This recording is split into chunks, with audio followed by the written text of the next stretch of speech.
throwaway account because some of my former coworkers are definitely on Reddit, and I'm not interested in giving anyone advance notice. I'm posting here because I spent months reading this sub in silence, thinking, wow, that's brutal. At least my office isn't that bad. Turns out it was. I just didn't realize the humiliation was happening in slow motion. So, context. I worked in a mid-sized company that loved to call itself data-driven and people-first on LinkedIn, while running entirely on fear, ego, and last-minute panic. You know the type. Open office, glass meeting rooms, inspirational posters about leadership that no one believed in. I'd been there long enough to know where the bodies were buried, metaphorically, and more importantly, how the systems actually worked behind the polished dashboards. Enter him. New boss. Senior director title. Expensive watch. Loud confidence. The kind of man who walks into a room like he's already been applauded. He shook hands too hard, spoke too fast, and smiled like he was permanently pitching himself. From the very first day, he knew I was dangerous. Not because I was bold, on the contrary. I was too calm. I never interrupted in meetings, never raised my voice, never rushed to prove anything. I asked questions, the kind that sound innocent but force people to explain what they don't understand. What assumptions are we using for this risk model? Can you clarify where that margin comes from? Is that forecast adjusted for seasonality, or are we comparing raw numbers? Nothing aggressive, nothing confrontational. Every time, he'd pause. You could almost hear the gears grinding. Sometimes he'd joke it off. Sometimes he'd change the subject. Sometimes he'd say, "Let's take that offline," which in corporate language means please stop exposing me in front of people. When he tried to be tough, it was honestly embarrassing. He'd straighten his back, lower his voice, quote some line from a leadership book like, "At this level, we focus on vision, not details." I'd just look up at him, steady, neutral, no challenge in my face, and wait. He usually ended those conversations faster than he planned. The thing is, my ideas worked, not in PowerPoint. In numbers. I built models that closed contracts. I flagged risks before they turned into losses. I fixed processes quietly, without announcements. He signed off on my work constantly. Emails, approvals, presentations, his name at the bottom, my structure underneath. At first, I thought that was normal. That's how hierarchy works, right? That illusion didn't last long. The first warning signs were small enough to ignore if you wanted to ignore them. He started changing wording in emails after I sent drafts. Subtle things. Removing my name from CCs. Rephrasing "as discussed with me" into "as aligned internally." Deadlines shifted without explanation. Tasks reassigned in ways that created conflicts I'd then be blamed for not managing proactively. I noticed everything, not emotionally, logically. I didn't go to him. I didn't complain to HR. I didn't vent to coworkers. I documented every file version, every edit timestamp, every system login, every approval trail. I kept my own archive, quiet, organized, boring to anyone else, critical to me. What he didn't know was that while he was busy performing leadership, I was running a parallel audit for myself. And the atmosphere changed. Meetings where I used to be asked for input became meetings where I was talked over. He started summarizing my ideas as if they'd just occurred to him mid-sentence. When I corrected small factual errors, he'd smile and say things like, "Let's not get lost in the weeds," or, my personal favorite, "You're very detail-oriented, which is great, but we need to think bigger here." Translation: please stop making me look incompetent. The humiliation wasn't loud. That's the part people don't always get. It was quiet, procedural, deniable. 1,000 tiny cuts delivered with a smile. And then came the forecast, a full financial projection I'd spent weeks building. Conservative assumptions, clean logic, stress-tested scenarios. The kind of work that makes executives feel safe.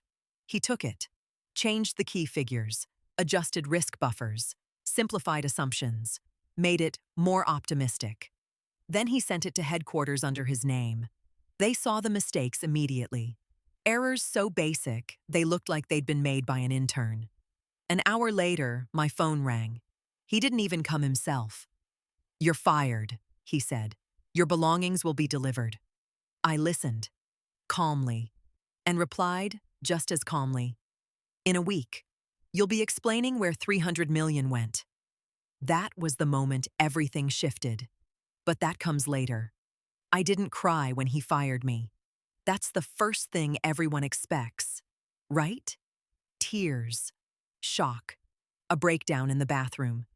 Instead, I sat there with my phone still in my hand, staring at the wall like I was reviewing a spreadsheet that didn't surprise me anymore. Because the truth is, I'd already felt it coming. The discovery didn't happen all at once. It crept in through patterns, through tiny inconsistencies that only show up when you've been paying attention for a long time. After that call, I opened my laptop. Muscle memory.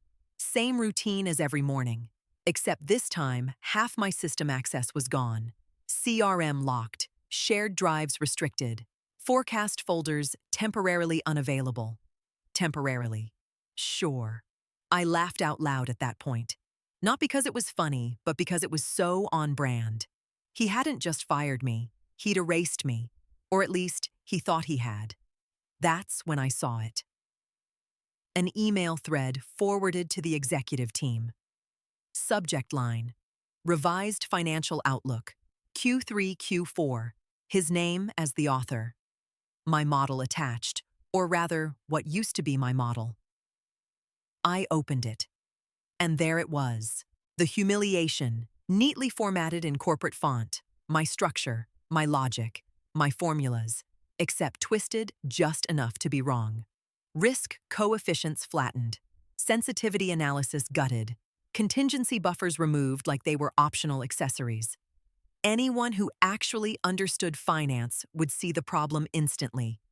Anyone who didn't would see growth. And guess who he was presenting it as? His strategic vision. Scrolling through the replies felt like reading my own autopsy. Can you clarify the variance here? These assumptions seem optimistic. Who validated this? He replied to every question, confidently, incorrectly, with lies stacked on top of lies. Validated internally. Aligned with historical performance. Reviewed by the team. The team. Singular. Me. That's when it clicked, not emotionally, but structurally. He hadn't just stolen my work, he'd weaponized it against me. The humiliation wasn't being fired. The humiliation was being framed as the incompetent one. The person whose work had embarrassed the department. The quiet woman whose spreadsheets suddenly looked amateur. And he made sure everyone saw it. Within hours, messages started coming in. Former colleagues, carefully vague. "Hey, are you okay?" That escalated fast. "Did something happen with the forecast?" No one asked directly. No one ever does. Corporate concern always comes wrapped in plausible deniability. I answered politely, neutrally. Short sentences. I never defended myself. That would have been emotional. And emotions are what people use against you. Instead, I watched. I watched him schedule alignment meetings. I watched my calendar access disappear. I watched him assign my former responsibilities to 3 different people who clearly didn't understand them. And then came the meeting recording. Someone, still don't know who, sent it to me anonymously. Him, standing in front of the screen, laser pointer in hand, explaining my model like he'd dreamed it up in the shower that morning. At one point, someone asked, "Wasn't this built by—" He cut them off. No. That was an early draft. I rebuilt it, simplified it. Simplified. I had to pause the video because my hands were shaking, not with fear, with clarity. This was the moment, the exact pivot where I stopped being a person to him and became a liability.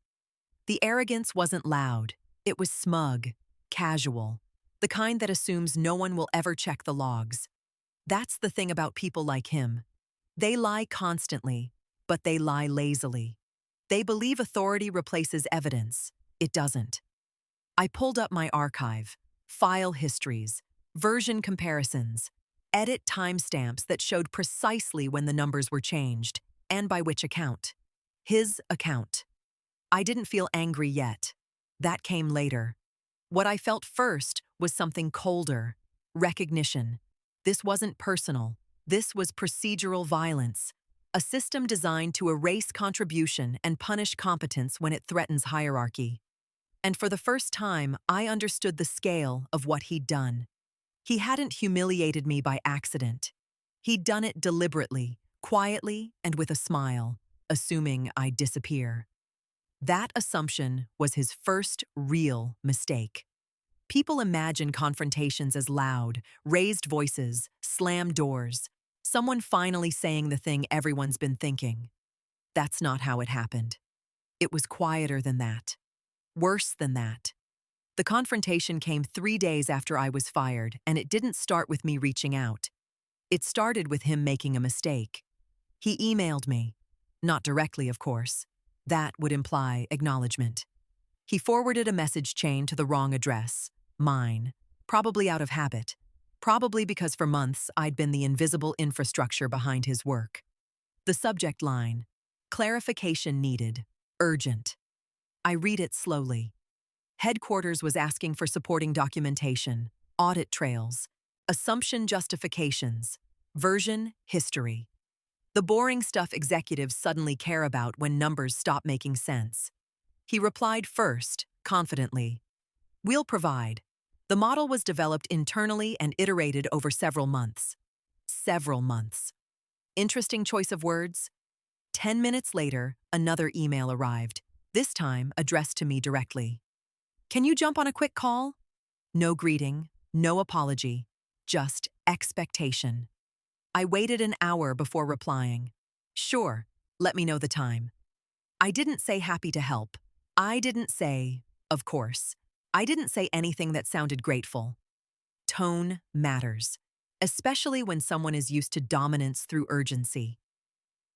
The call happened that afternoon. No video, just voices. He sounded different, still confident, but tighter around the edges, like someone smiling through clenched teeth. Look, he started, not even pretending this was casual. There seems to be some confusion upstairs. They're asking questions that don't really concern you anymore. I let the silence stretch. He continued, filling it, like people always do. We both know how these things go. Models evolve. Inputs change. I just need you to confirm that the earlier versions were preliminary. There it was. Not a request. An instruction. I kept my voice calm, neutral, almost bored. I can confirm the versions I created, I said. Nothing beyond that. A pause. Short. Sharp. Well, he said, chuckling lightly, you don't want to make this harder than it needs to be. These people won't remember you. They will remember problems. Translation. Know your place. I asked a question instead. Which version would you like me to confirm? Another pause. Longer this time. The one before the final submission. By timestamp? I asked. He exhaled slowly. I could hear it. That tiny loss of control. You're being difficult, he said. This is exactly why things didn't work out. There it was. The character assassination, neatly delivered. I didn't react. I documented all versions, I said, including access logs and edits. I can provide whatever is accurate. His tone shifted then. Sharper, meaner. Let's not pretend this was some masterpiece, he snapped. Your work had issues. You're very good with details, but you lack strategic perspective. That's why I had to step in. I almost smiled. Because that was the lie. The core one. The one I'd been waiting for. So, I said calmly, you rewrote the model? Yes, he said immediately. Too immediately. I refined it. And changed the risk coefficients? Yes. And removed the contingency buffers. They were excessive. And adjusted the revenue assumptions beyond historical variance? Silence.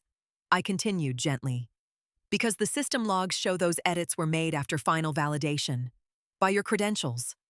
Another long pause. No breathing this time. Just dead air. You're threatening me now? He asked finally, trying to regain ground. No, I said. I'm answering your request. He shifted tactics, went colder. You should be careful, he said. Burning bridges isn't smart, especially for someone without a position. I let that sit. Then I said the thing he didn't expect. I'm not trying to get my job back. That threw him. What? I'm not interested in returning as your subordinate, I continued. I'm interested in accuracy. He laughed, sharp and humorless. Accuracy doesn't matter without power, he said. You had your chance. There it was. The philosophy. Naked. I ended the call politely. Send me the specific questions from headquarters, I said. I'll respond in writing. After we hung up, my hands finally started shaking. Not because I'd been intimidated, but because the confrontation confirmed everything. He wasn't sorry. He wasn't nervous yet. He genuinely believed his authority insulated him from evidence. That belief was his second mistake. Because I wasn't playing a personal game. I wasn't angry texting a boss or hoping HR would save me. I was responding to a system that demanded proof. And I had more proof than he realized. What he thought was a confrontation was actually a data collection exercise. And I'd just gotten him to admit, out loud, that he'd altered the model. The humiliation he tried to pin on me? It hadn't reached its final audience yet. Everyone talks about the adrenaline of confrontation, but no one warns you about what comes after. The quiet, the drop, the part where your body finally realizes you've been under threat for months and no longer needs to stay composed. I ended the call, placed my phone face down on the desk, and just sat there. For a full minute, nothing happened. Then my hands started shaking. Not violently, not dramatically. Just enough that I noticed. Like my nervous system was finally allowed to speak after being muted in meetings for half a year. I didn't cry right away. I cleaned instead. I wiped the desk, aligned the papers that didn't need aligning, refilled a glass of water I wasn't thirsty for. Classic delay behavior. If you've ever been humiliated in a professional way, you know this phase. The mind tries to stay useful so it doesn't have to feel. The shock came first. Not the I can't believe he did this shock. That had passed. This was deeper, quieter, the realization that none of it had been accidental. Every smile, every great question, every let's circle back. All of it had been strategic containment. I'd spent months thinking I was in a merit-based conflict, when in reality I'd been in a hierarchy defense scenario. And hierarchy doesn't argue. It removes. That thought hurt more than the firing. Then came the anger. Not explosive anger. Focused anger. The kind that makes your jaw ache because you've been clenching it without realizing. I replayed moments I'd brushed off at the time. The meeting where he cut me off mid-sentence and finished my point incorrectly, then thanked himself. The email where my name disappeared from a deliverable I'd built from scratch. The time he joked in front of others. She keeps us honest with the spreadsheets. Like I was a calculator with anxiety. I'd laughed politely back then. God, that part stung. The humiliation wasn't just external, it was internalized. I'd participated in my own erasure by staying calm, professional, adaptable, all the traits women are told will protect them. They didn't. At some point, the anger drained out and left something heavier behind. Sadness. Not sadness for the job. I didn't miss the office, the meetings, the fake urgency. I missed the version of myself that believed competence was enough. I lay on the couch and stared at the ceiling, feeling that hollow pressure behind the eyes that signals tears before they arrive. And when they did, they were silent. No sobbing, no dramatic release, just grief. Grief for time, for trust.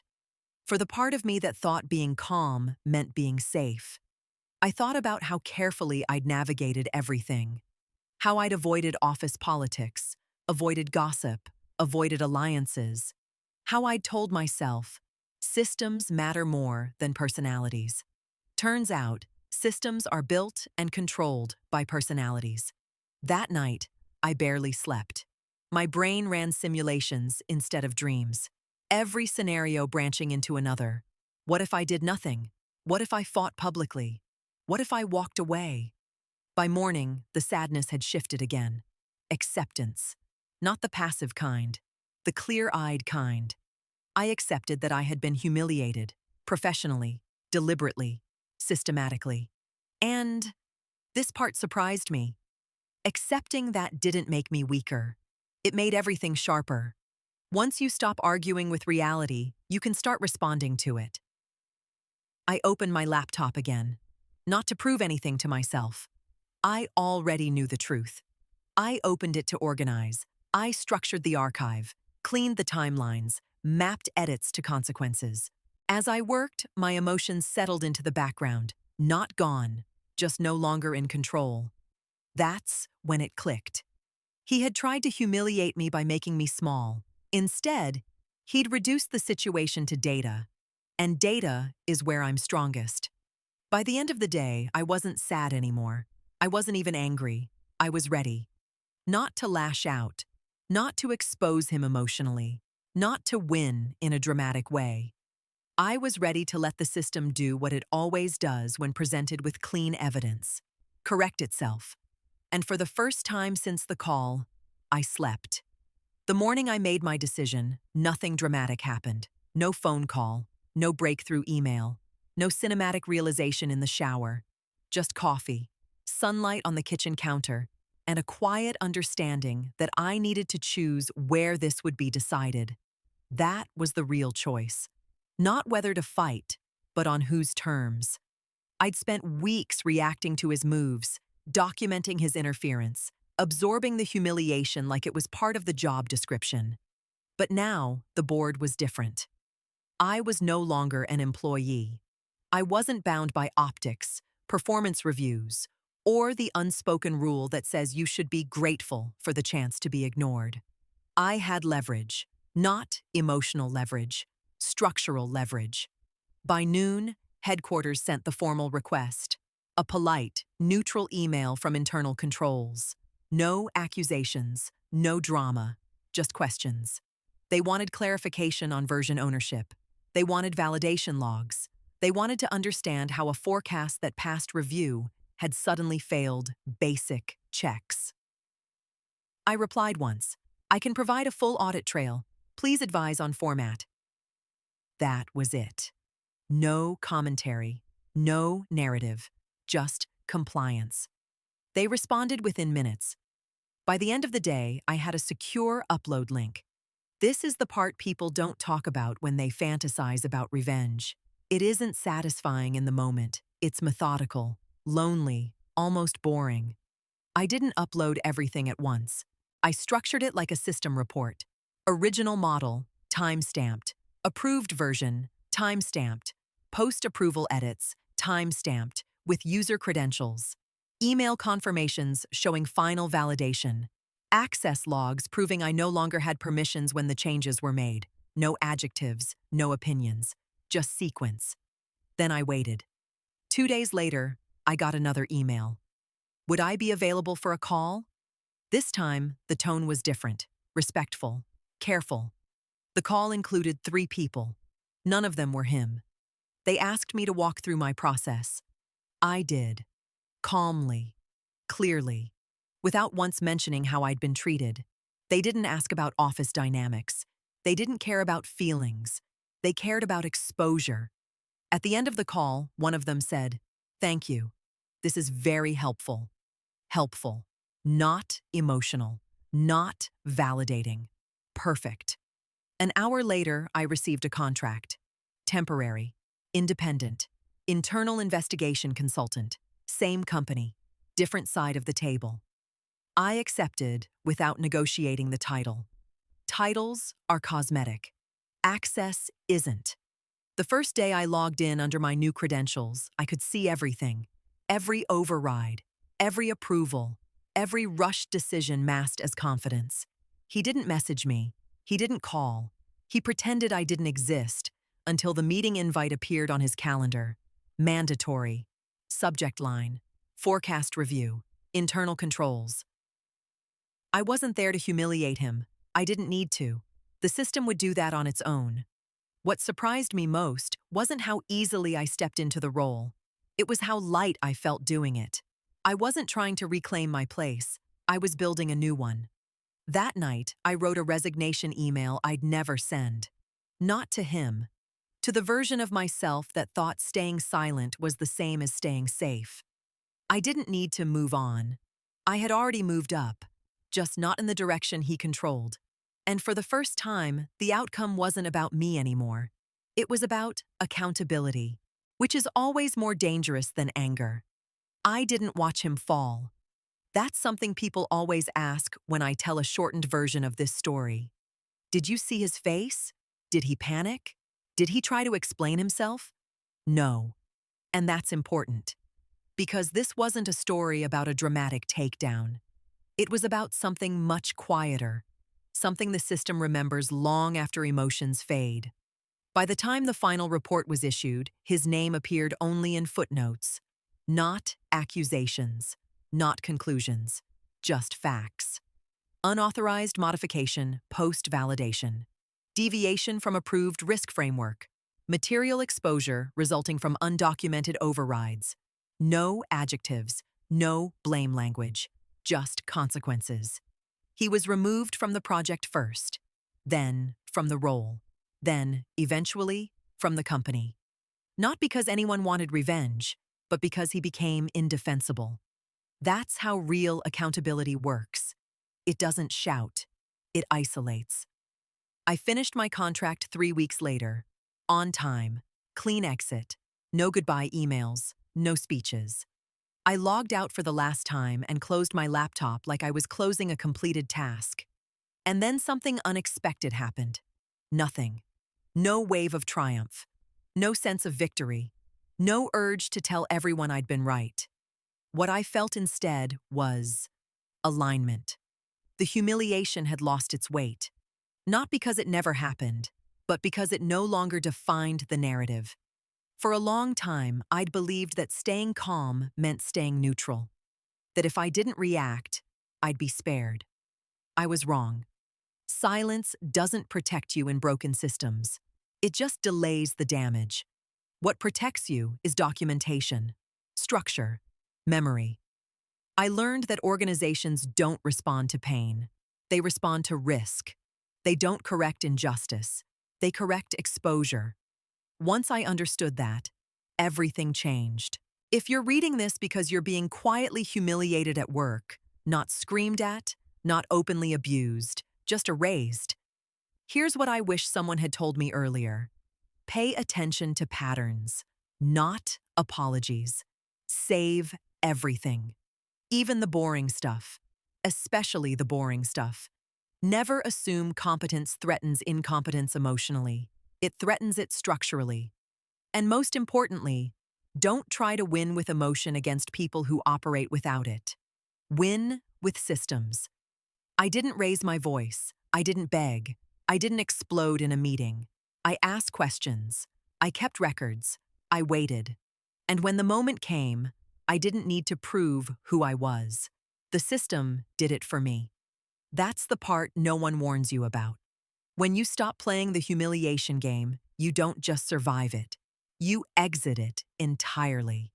And the people who tried to make you small are left arguing with timestamps. People think the end of a story like this is the moment someone is escorted out with a cardboard box. That's the version that fits in your head. Clean, visual, satisfying. That's not how it felt from the inside. The aftermath was quiet in a way that almost felt unreal. No announcements, no explanations. Just a slow, deliberate absence. His name stopped appearing on email chains. Meetings were rescheduled due to changes in availability. Projects he used to dominate suddenly had interim owners. Corporate language for, he's done. But we're not saying it out loud. I noticed it the way you notice a missing tooth with your tongue. Subconsciously at first, then constantly. What surprised me was how quickly the office adapted. People I'd worked with for years reached out, casually, like nothing dramatic had happened. Hey, quick question about that model you used last year. Do you still have access to the old assumptions file? Funny thing. We're revisiting your approach now. No apologies, no acknowledgements, just utility. And I understood something then that stung in a different way. Most people don't side with truth or lies. They side with momentum. When the momentum shifted, so did their curiosity. I didn't resent them for it. I logged the requests, answered selectively, and kept my boundaries clean. I wasn't there to rebuild relationships. I was there to finish a function. The humiliation echoed differently now. Before, it had felt like exposure, like everyone was watching me be diminished. Now I saw it for what it really was: a failed containment attempt. He hadn't tried to destroy me. He'd tried to shrink me, make me quieter, easier to overwrite. And when that didn't work, the system had recalibrated. One afternoon, while reviewing a legacy file, I stumbled across an early email from him. First week. Friendly tone, almost deferential. Glad to have someone with your attention to detail on the team. I stared at that line longer than I expected to. Attention to detail. That was the polite version of what later became lacking strategic vision. Same trait, different narrative, same threat. That's when it really sank in. Nothing about me had changed. The environment had. The humiliation only existed while I was trapped inside his framing. Once I stepped outside it, the story collapsed. There was one moment, though, the only one that felt personal. I ran into him in the building lobby weeks later. I was leaving after a meeting. He was entering, stopped at security, badge no longer working. We made eye contact. Just for a second. No anger, no triumph, just recognition. He looked tired, smaller, like someone whose certainty had been repossessed. He opened his mouth, maybe to say something, maybe to explain, maybe to pretend nothing had happened. I nodded politely and walked past him. That was it. No confrontation, no final words. And that was the most honest ending possible. Because the real aftermath wasn't about him at all. It was about what stayed with me. I stopped over-explaining. I stopped cushioning my competence to protect fragile egos. I stopped assuming that calmness would be interpreted as harmlessness. I didn't become louder. I became clearer. The next role I took, months later, I asked different questions in the interview. Who owned version control? How were overrides documented? What happened when forecasts failed? Not hypotheticals, processes. And when something felt off, I didn't rationalize it away. I noted it. The humiliation taught me something permanent. Systems don't fail suddenly. They fail because people are trained to ignore early signals. I don't ignore them anymore. If there's a lesson here, not the motivational kind, but the usable one, it's this. If someone tries to make you disappear quietly, don't scream. Document. Silence backed by evidence is louder than any accusation. By the time people notice the absence, the work has already spoken. And that's how you make sure the last thing remembered isn't the humiliation, but the correction. I thought the story was over once I left the building for the last time. Laptop closed, access revoked, contract completed, clean exit. That was naive. What no one tells you is that humiliation leaves residue.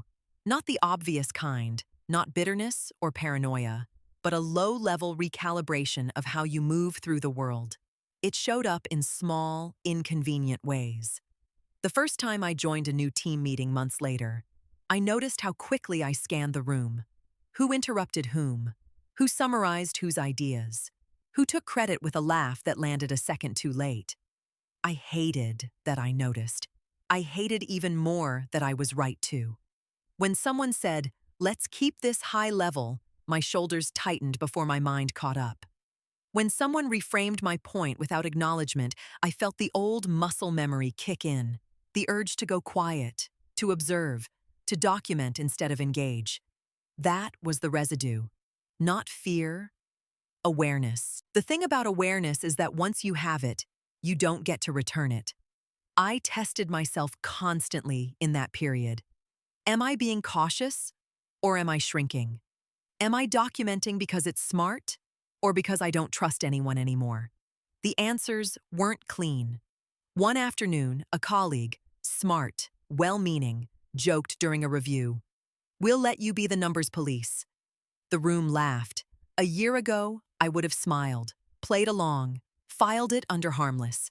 This time, I said calmly, "I'm fine being responsible for accuracy, but let's not turn it into a caricature." The room went quiet, not hostile, just surprised. And that's when I realized something important. I wasn't damaged. I was recalibrated. The humiliation hadn't made me smaller.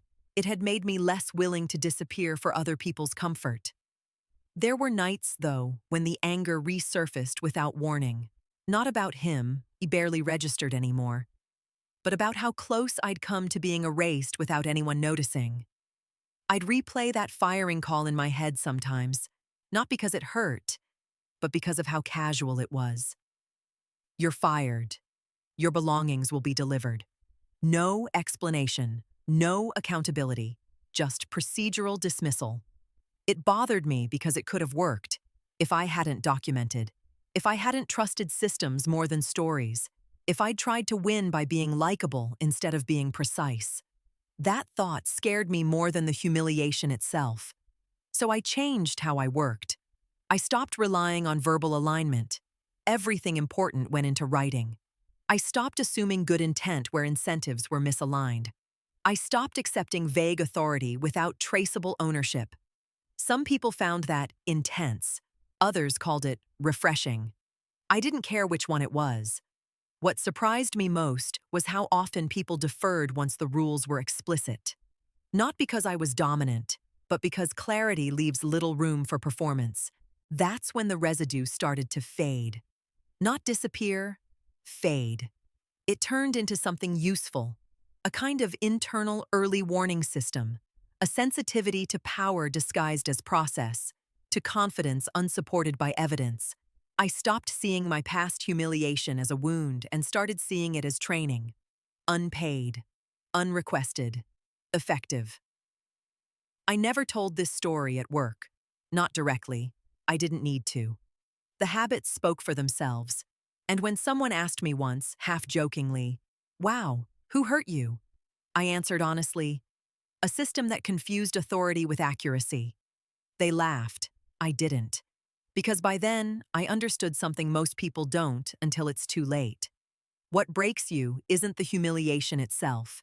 It's the pressure to forget it ever happened. I didn't forget. I integrated. And that made all the difference. Time did what confrontation never could. It made everything smaller, not insignificant, just correctly scaled. Months passed, then more. New projects, new names, new urgency cycles. The kind that feel critical until they aren't. I noticed how rarely I thought about that office anymore. How the story that once filled my chest with pressure had flattened into something factual, almost archival. That's when I knew the humiliation no longer owned me. What remained wasn't pain. It was perspective. I started noticing how often people confuse proximity with power. How being loud in a meeting is mistaken for being right. How confidence is rewarded even when it's unsupported, while precision is treated like a nuisance. I'd seen the end result of that equation. I didn't need to debate it anymore. There was a moment, small, almost forgettable, that confirmed the distance for me. I was reviewing a forecast for a different company, a different industry.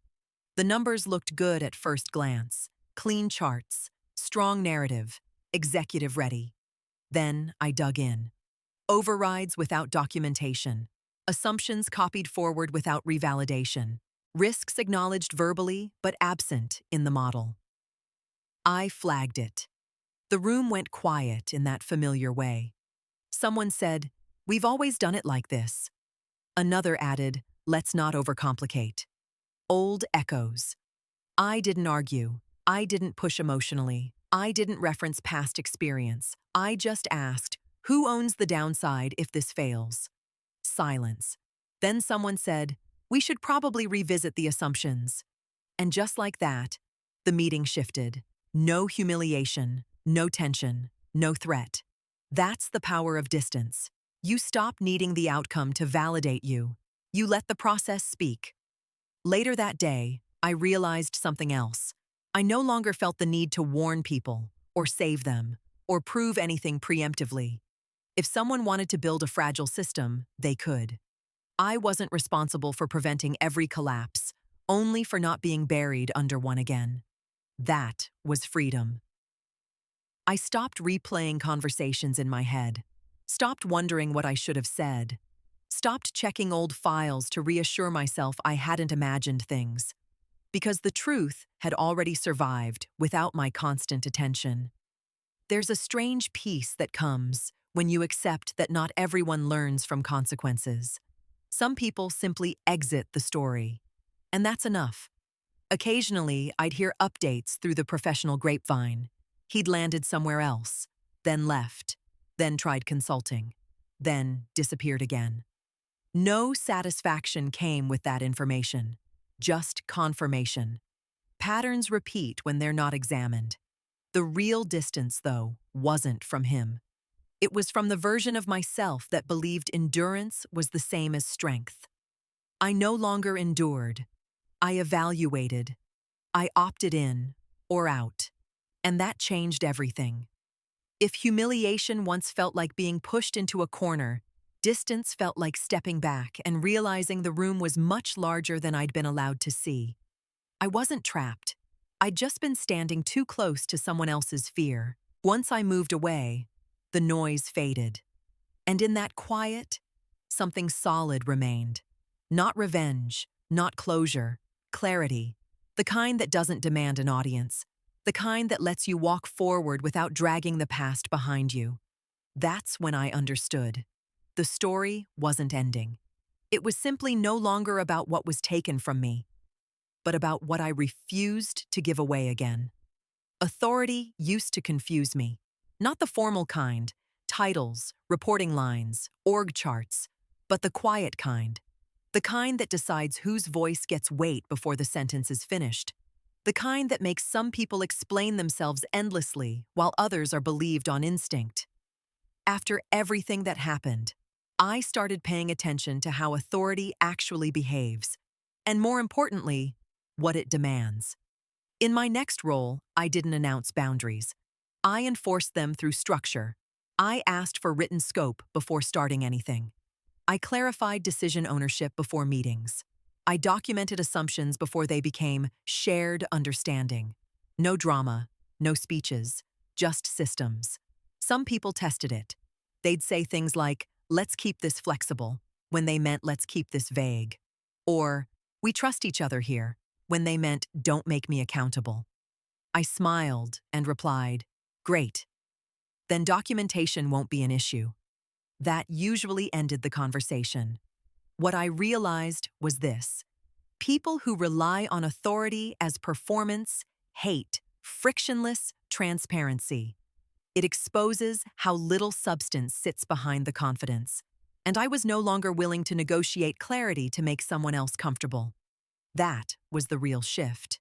Before, I'd tried to be agreeable, useful, low maintenance. I thought that would protect me. Now, I optimized for traceability.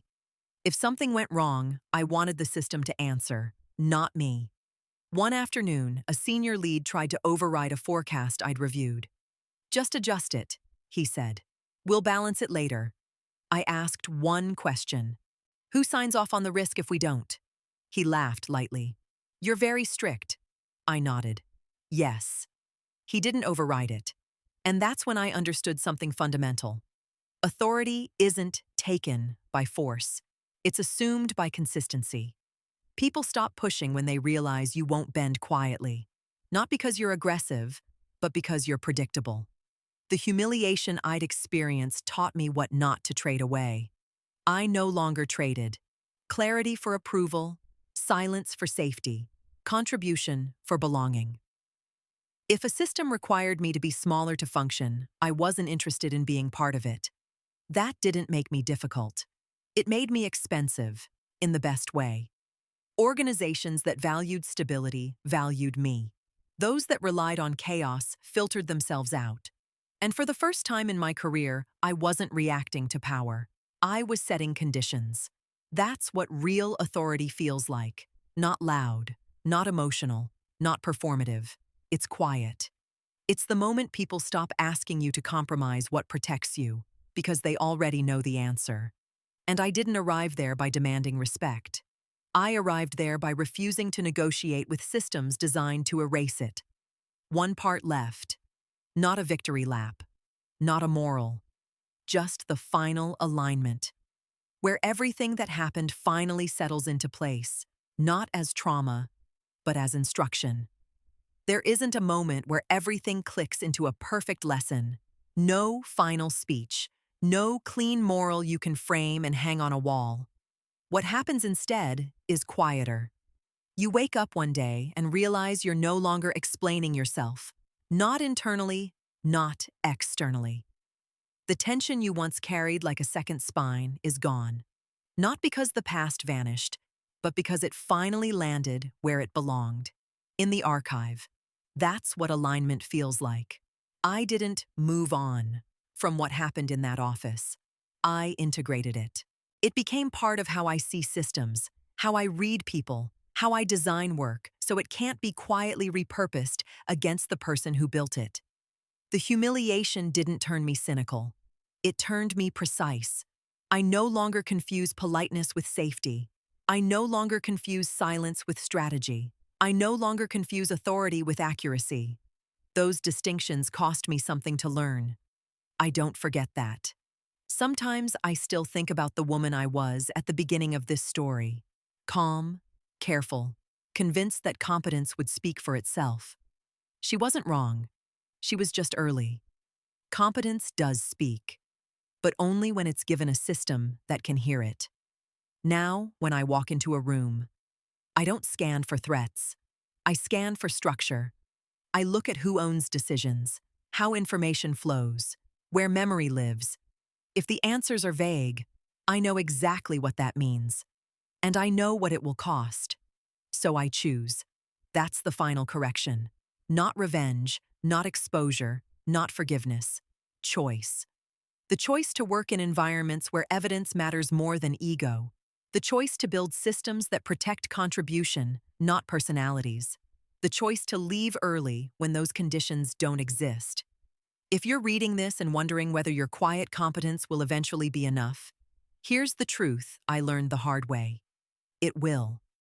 But only if you stop asking it to survive alone. Build records, build clarity, build exits. Humiliation thrives in ambiguity. Correction thrives in structure. I didn't win because I was smarter, colder, or more patient than him. I won because I understood the rules of the system he thought only he could bend. And once you see those rules clearly, you stop being a victim of them. You become someone they can't erase. That's the end of the story. Not because nothing else happened, but because nothing else needed to.